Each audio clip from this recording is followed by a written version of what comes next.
آپ نے خود کو نیگیٹیوٹی میں بھر دیا ہے. آپ خود کا ایک جو آپ کا اندر ہے نا اس کو نیگیٹیوٹی میں، مایوسی میں، تھکان میں، اداسی میں، ڈپریشن میں آپ نے اپنی ذات کو فل کر دیا. پورے طریقے سے اس کو خالی کریں اور خود کو پازیٹیوٹی کے ساتھ بھریں. ٹھیک ہے.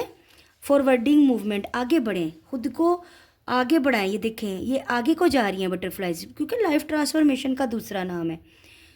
سدا دیکھو کبھی بھی کوئی چیز ہمارے لیے مستقل نہیں ہے، نہ تو پیار لمبے عرصے تک مستقل ملتا ہے، نہ دکھ.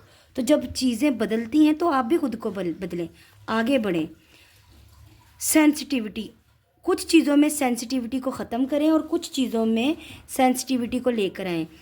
کچھ چیزوں میں آپ کو اپنے اندر کی جو حساسیت ہے، جو بات بات پہ رونا، ایموشن میں بہہ جانا، اس کو آپ کو کور کرنا پڑے گا.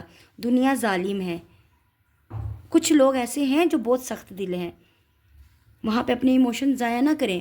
اور کچھ چیزوں میں آپ کو بہت زیادہ پریکٹیکل ہیں، روڈ ہوئے پڑے، وہاں پہ آپ کو جو ہے نا سینسٹیوٹی کو دکھانے کا بولا جا رہا ہے. گروتھ ہے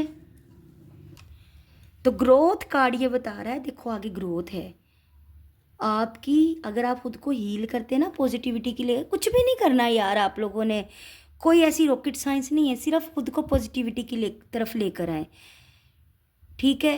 جب آپ میرے اپنا ذاتی تجربہ ہے کہ جب آپ ایکسیپٹنس کی انرجی میں آ جاتے ہیں نا، تمام چیزیں جو ہیں آپ کے لیے پھر وہ دکھ بڑے نہیں رہتے. جب وہ ایک چیز ہے اللہ کی طرف سے آئی، اللہ کی طرف سے چلی گئی اور اللہ کی مرضی میں ہی ہم راضی رہ گئے، تو پھر وہاں پہ کوئی چیز باقی نہیں بچتی، کوئی گلے شکوے باقی نہیں بچتے. ٹھیک ہے. تو جب آپ خود کو ہیلنگ میں ڈالیں گے نا، ہیلنگ کی طرف لے کر آئیں گے کہ نہیں اب میں نے اٹھنا ہے، اپنی ول پاور سٹرونگ کریں گے، تو پھر آپ گروتھ ہے. یہ دیکھیں کارڈ چیک کریں کتنا خوبصورت ہے. بٹرفلائز ہیں، گولڈن لائٹس ہیں، اینجلس کی بلیسنگز ہیں. کمپیشن، ہم درد بنیں، ہم دردی کی طرف آئیں. روڈ ہو گئے ہیں، غصے میں آ گئے ہیں، ضد پکڑ لی ہے، ایسے نہیں کریں. آپ ایسے ہیں ہی نہیں، یہ آپ کی ذات نہیں ہے. ٹھیک ہے. یہ آپ بالکل بھی نہیں ہے، مجھے پتہ ہے. وائبریشن، ہائی وائبریشن میں جائیں. آپ نے تو دوسروں کو انسپائرڈ کرنا ہے. آپ تو وہ ہیں جن سے دوسرے جو سیکھتے ہیں، یا آپ تو وہ انسان تھے، وہ بندہ یا بندی ہیں جن کی مثالیں باقی لوگ دیتے ہیں. اگر آپ لوگ ہی ایسے کریں گے تو پھر ہم کس کی مثال دیں گے. یقین مانیں ان ایکسپیکٹڈ ڈور اوپن ہو رہے ہیں، غیر متوقع خوشیاں آئیں گی، اچانک زندگی میں رنگ بھر جائیں گے. یہ جو بے رونق چیزیں یہ ختم ہو جائیں گی. یہ جو زندگی میں ڈپریشن ہے یہ چلا جائے گا. لیکن صرف کرنا کیا ہے، ایکسیپٹنس کی انرجی میں. چھوڑ دیں ان کے پیچھے بھاگنا جو آپ کو ڈیزرو نہیں کرتے. چھوڑ دیں ان لوگوں کے پاس بھاگنا جو آپ کے آنے پہ خوش دلی سے آپ کا ہاتھ نہیں تھامتے. دیکھو کچھ چیزیں نا، ریڈنگ تھوڑی لمبی ہو گئی ہے، لیکن کچھ رشتے ایسے ہوتے ہیں جو ہاتھ ملا کے نا انگلیاں کاٹ دیتے ہیں. بات کو سمجھ رہے ہیں؟ کچھ رشتے ایسے ہوتے ہیں جو آپ کا ہاتھ تھامتے ہیں نا تو آپ کی انگلیاں کٹ جاتی ہیں. تو ایسے رشتوں سے، ایسے ہاتھ سے بہتر ہے آپ اکیلے رہ لیں. اکیلا ہاتھ آپ کا کافی ہے، بجائے اس کے کہ کوئی ایسا انسان جس کے ساتھ ہاتھ جوڑ کے آپ زخمی ہو جائیں، آپ کی سول زخمی ہو جائے. ٹھیک ہے نا. اس رسی کو مت کھینچیے بار بار. کتنا کھینچیں گے؟ جو دھاگا، جو رسی، جو ریلیشن کی رسی آپ کے ہاتھوں کو زخمی کر رہی ہے نا، روح کو زخمی کر رہی ہے، دل کو، اس کو آزاد کر دیں. گارڈین، آپ کے گارڈینز، آپ کے آباء و اجداد کی بلیسنگز، آپ کے جو بڑے بزرگ ہیں ان کی بلیسنگز، ان کی تربیت، ان کی سیکھ، ان کی نصیحت، ہر چیز آپ کے ساتھ ہے. زندگی میں بہت ہڈن بلیسنگز ہیں، ان بلیسنگز کو سمجھیے. آئیں گی، سب کچھ آئے گا، لیکن اپنے وقت کے ساتھ. ٹھیک ہے. اور وہ وقت کب ہے؟ وہ وقت صرف تب ہے جب آپ جو ہے اس چیز سے نکلیں گے، ہیلنگ کے پروسیس میں آئیں گے. تو ٹرسٹ میں سب کچھ آپ کی لائف میں آتا نظر آ رہا ہے. ٹھیک ہے. اینڈ یہ کارڈ تھا بوٹم کا آنسر ودن. تو آپ کو سارے سوالوں کے جواب دی ملیں گے، لیکن وقت لگے گا، وقت دے گا، وقت دے گا. اور پھر آپ کو کوئی ملال نہیں رہے گا، کوئی ریگریٹ نہیں رہے گا، کوئی دکھ نہیں رہے گا۔ میں نے اپنی زندگی میں خود اپنے سوالوں کے جواب دیکھے ہیں، تب ملے جب میں نے ان کو چھوڑ دیا، لیٹ گو کر دیا، اللہ کے بھروسے ان کو آزاد کر دیا۔ پھر مجھے سمجھ آئی کچھ عرصے بعد، کچھ سالوں بعد، کہ نہیں، ہم جس کے لیے روتے تھے، جس کے لیے تڑپتے تھے، کیا واقعی وہ اس لائق تھا، یا وہ چیز اس لائق تھی؟ نہیں تھی۔ آج میں اس نچوڑ پہ ہوں کہ واقعی ہم جس کے لیے اتنا شدت سے خود کو ہلکان کرتے تھے، وہ نہیں تھا اس لائق۔ تو یہی آپ سمجھے، ریلیز کر دیں، خود کریں، well and good. Self respect بھی رہتی ہے، عزت بھی رہتی ہے، اپنی نظروں میں بھی اور دوسروں کی نظروں میں۔ ادروائز وقت کرے گا تو وقت بڑا بے رحم ہے۔ پھر سبق سیکھیں بس۔ میں ہر بار کہتی ہوں، آج پھر کہوں گی کہ مولا علیہ السلام کا فرمان ہے، ہر رشتہ سکھانے آتا ہے، جو کچھ اچھا سکھاتا ہے کچھ برا۔ انسان ایویں ہی نہیں دوسرے انسان کی زندگی میں آتے، ہر انسان کے آنے کا ایک مقصد ہے، تو کچھ اچھا سکھاتے ہیں کچھ برا۔ جو اچھا سکھاتے ہیں ان کا شکریہ ادا کریں، ساری عمر ان کے ساتھ جڑے رہیں۔ جو برا سکھاتے ہیں ان کا بھی شکریہ ادا کریں، انہوں نے آپ کو ایک سبق دیا، ایک سیکھ دی، ان کو آزاد کر دیں، ان کو معاف کر دیں، اور کبھی وہ پلٹ کر آئے نا تو کبھی اعتبار نہ کریں۔ تو یہی آپ کی سیکھ ہے۔ سوچیں آپ نے اس چیز سے، اس رشتے سے، یا اس کام سے کیا سیکھا ہے، اور جب تک نہیں سیکھیں گے تب تک یہ چکر چلتا رہے گا۔ And give back. کچھ تو ایسا ہے جس سے آپ کو اپنا قدم پیچھے کرنے ہمیشہ ہمیشہ کے لیے، کچھ تو ایسا ہے جس کو آپ کو ختم کرنا ہے اپنی زندگی سے، ترک کرنا ہے، قطع تعلق کرنا ہے، یا قطع سوچ کرنا ہے۔ کچھ تو ایسا ہے جس سے آپ کو پراپرلی پیچھے ہٹنے کو اور اس کو ریلیز کرنے کا بولا جا رہا ہے۔ تو یہ تھی آپ کی ہیلنگ کے پروسیس میں جو دقتیں ہیں، جو ٹینشن، جو رکاوٹیں، obstacles آ رہے ہیں، میں نے کوشش کی ہے وہ نکالنے کی، اور میں نے کوشش کی ہے کہ جتنا مجھ سے ہو سکے میں آپ کو گائیڈنس دوں، ٹھیک ہے؟ تو جو میچ کیا مجھے ضرور بتائیے گا۔ ہاں، جاتے جاتے میں آپ کے لیے ایک بات ضرور بولوں گی، ہو سکتا ہے یہ آج کسی کے لیے یہ ریڈنگ کسی کے دل کو چھو جائے اور کوئی میری بات مان لے، ٹھیک ہے؟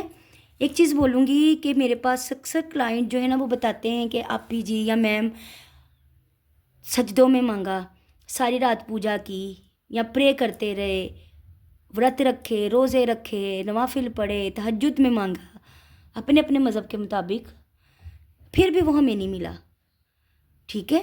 تو میں صرف ایک بات کہوں گی کہ اگر ایک بچے کو نمونیا ہے، اس کی پسلیاں بج رہی ہیں، اور اس کا سانس بالکل خراب ہے، اور ڈاکٹر نے سختی سے بولا ہے کہ ٹھنڈا اس کے لیے موت ہے، زہر ہے، تو کیا ماں جو ہے وہ اس کو، بچہ رو رہا ہے، ضد کر رہا ہے آئس کریم کی، اتنی بخار میں، اتنی طبیعت خراب میں، جہاں اس کے جان کے لالے پڑے، تو ماں کو ضد کر رہا ہے، لٹ لٹ کے، رو رو کے زمین پہ بالکل، یعنی کہ جیسے بچہ لیٹ لیٹ کے روتا ہے، ضد کرتا ہے، تو کیا ماں اس کو آئس کریم دے گی اس کی اتنی ضد کی وجہ سے؟ جبکہ ماں کو پتہ ہے کہ آئس کریم کا ایک جو ہے وہ بائٹ لینے سے یہ بچہ گیا، تو کیا ماں دے گی؟ نہیں دے گی۔ اس سٹیج پہ اتنی بیماری میں بھی ماں کو 2 تھپڑ بھی لگانے پڑے نا تو ماں لگا کے اس کو گھر لے کر آئے گی، لیکن دے گی نہیں۔ تو آپ سوچیں کہ جو اللہ پاک ہیں ہمارے، وہ 70 ماؤں سے زیادہ پیار کرتے ہیں، ایک ماں کی محبت کا ہم دے نہیں دے سکتے، تو وہ 70 مائیں جب مل جائیں، اور کتنا وہ پیار کی شدت ہوگی خدا کی کہ وہ اتنا پیار کرتے ہیں، تو کیا وہ آپ کو اس انسان کو دے دیں گے، آپ کی ذات کو، جو آپ کو ویلیو ہی نہیں کرتا، جو آپ کی رسپیکٹ نہیں کرتا، جو چیٹنگ کر رہا ہے، یا جو پیار ہی نہیں کرتا، یا جو چیز آپ کے لیے نقصان دہ، ہمیں نہیں پتہ لگتا وقتی طور پہ، ہم ڈوبے ہوتے ہیں اس چیز کی شدت میں، تو کیا ہمیں وہ مل جائے گا؟ نہیں ملے گا۔ دوسری بات، معجزات ہوتے ہیں، یہ سنیں اب دوسرا، کہتے ہیں کہ اللہ پاک ہر چیز پر قادر ہے، بے شک ہے، اللہ پاک بدل دیتا ہے، بے شک بدل دیتا ہے، دعائیں تقدیریں بدل دیتی ہیں، بالکل بدل دیتی ہیں، لیکن پھر بھی ہماری کیوں نہیں سنے گی؟ یار میری بات سنیں، آپ تڑپ رہے ہیں، آپ رو رہے ہیں، آپ تکلیف میں ہیں، بھوکے پیاسے ہیں، آنکھیں سجائی ہوئی ہیں، ڈپریشن میں کمرہ بند کر کے رو رہے ہیں، اندھیرا کر کے، دوسرا انسان یاروں دوستوں میں یا فرینڈز میں کھا پی کے، چل کر کے، پیٹ بھر کے، مووی دیکھ کے سو رہا ہے، وہاں معجزہ ہوگا؟ نہیں ہوگا۔ معجزے ہمیشہ وہاں ہوتے ہیں جہاں 2 دل مخلص ہوتے ہیں، اگر ایک تڑپ رہا ہے تو دوسرا بھی تڑپ رہا ہے، اگر ایک رو رہا ہے تو دوسرا بھی رو رہا ہے، ایک بھوکا ہے تو دوسرا بھی بھوکا ہے، ایک سجدے میں ہے تو دوسرا بھی سجدے میں ہے، وہاں پہ ہوتے ہیں معجزے، وہاں پہ اللہ پاک ان کو ملاتا ہے، لیکن ایک چیٹر ہے اور دوسرا لوئل ہے، وہاں پہ معجزے نہیں ہوتے۔ آپ بولیں کہ دعا کریں اور سانپ جو ہے وہ ڈسنا چھوڑ دے، ایسا نہیں ہوتا، کیونکہ اس کی فطرت میں ڈسنا ہے۔ کبھی بھی ایک کوا جو ہے نا وہ سمان نہیں بن سکتا، وہاں پہ پھر کوئی مینیفیسٹیشن بھی کام نہیں آتی کہ آپ مینیفیسٹ کرتے رہو کہ ایک کوا جو کہ اپنی چلاکی کے لیے مانا جاتا ہے وہ سمان بن جائے، جو کہ ایک وفاداری کا مطلب اس کا پیار مشہور ہے۔ نہیں، وہاں پہ ایسا نہیں ہوتا کہ اگر آپ دعا کریں کہ یا اللہ پاک ایک بچھو ہے اس کا ڈنک چھین لو یا وہ ڈنک مارنا چھوڑ دے، سانپ ہے وہ ڈسنا چھوڑ دے، وہ مجھ سے پیار کرنے لگ جائے، نہیں۔ ہاں وہ چھوڑے گا تب جب اس کو خود کو ٹھوکر لگے گی، جب اس کا وقت مقرر ہوگا، جب اس کے ضمیر کی آواز اس کو ملامت کرے گی، جب اللہ اس کی رسی کو کھینچیں گے، اللہ کی لاٹھی پڑے گی، مکافات عمل کی چکی جو ہے وہ چلے گی، تب کچھ ہو سکتا ہے، ادروائز نہیں۔ یاد رکھیے گا یہ میری بات، ہر کوئی آپ کو نہیں بتائے گا۔ تو یہ نہ کہیں کہ میں نے یہ، اللہ سے شکوے نہ کریں، اللہ کی قدرت کو سمجھیں کہ وہ کیوں ایسا ہو رہا ہے آپ کے ساتھ۔ کچھ چیزیں وقتی ہمیں تباہ کر دیتی ہیں، ہم بڑے پیار میں ڈوبے ہوتے ہیں، لیکن آگے جا کے پتہ لگتا ہے کہ یہ ہماری ذات میں تبدیلی تھی۔ بعض دفعہ اللہ ٹھوکر لگا کے اپنے قریب کر لیتا ہے، اور لوگ توڑتے ہیں تو اللہ جوڑ دیتا ہے، لوگ گراتے ہیں تو اللہ تھام لیتا ہے۔ تو یہی چیز ہے، ٹھیک ہے؟ تو یہ آج کی ریڈنگ میں اللہ جانے کس کے لیے یہ بات تھی جو کہ میرے دل سے نکلی ہیں، کاش یہ کسی کے دل پہ اثر کر جائے اور کوئی میری بات مان لے۔ باقی دعائیں بہت ہیں آپ کے لیے، ڈھیر سارا پیار ہے، بلیسنگز ہیلنگ ہے۔ ضرور آپ کے لیے نماز کے بعد دعا کرتی ہوں میں، میرے لیے بھی دعا کیجیے گا۔ بائے بائے، اللہ حافظ، لو یو آل۔